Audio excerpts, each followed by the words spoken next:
முருங்கைக்கீரை அடை பண்ணுவோம். சத்தான எல்லா பருப்பும் போட்டு எல்லாத்துலேயும் கொஞ்சம் கொஞ்சம் போடுறோம். அதான் அடுப்படியில் பக்கத்துலேயே வச்சுருக்கிறது நமக்கு ரொம்ப ஈஸியாக இருக்கும், ஞாபகமாக இருக்கும். அதனால் எல்லா பருப்பும் கலந்து நம்ம என்ன பண்ணலாம், முருங்கைக்கீரை அடை சுடுவோம். ஒரு 1/2 மணி நேரத்துக்கு முன்னாடி ஊற வச்சுருவோம். நைட்டே ஊற வச்சுருக்க பருப்பு நல்லா மிக்சியில் போட்டு நைஸாக அரைச்சிட்டு எல்லா பருப்பையும் நீங்கள் அதில் மிளகாத்தூள், மஞ்சத்தூள், சீரகத்தூள், கொஞ்சம் பெருங்காயத்தூள் போட்டு உப்பு போட்டு நல்லா விரைக்குங்க. கொஞ்சம் பொடியை வெங்காயத்தை நறுக்கிட்டு அதே மாதிரி முருங்கைக்கீரையை நல்லா க்ளீன் பண்ணி அதையும் வடை சட்டியில் போட்டு வதக்கிக்குங்க. வதக்கிட்டு அதுக்கப்புறம் இந்த அரைச்ச மாவோடு சேருங்க. ஏற்கனவே நம்ம மிளகாத்தூள், மஞ்சத்தூள்லாம் போட்டிருக்கோம்.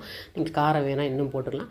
தேங்காய் பொடியை பல் மாதிரி நறுக்கி இதில் போட்டாலும் நீங்கள் போட்டலாம், திருவியும் போட்டுக்கலாம். இன்னும் வந்து கூடுதல் ருசியை கொடுக்கும். ஏற்கனவே பருப்பு நிறைய பருப்பு போட்டிருக்கோம்.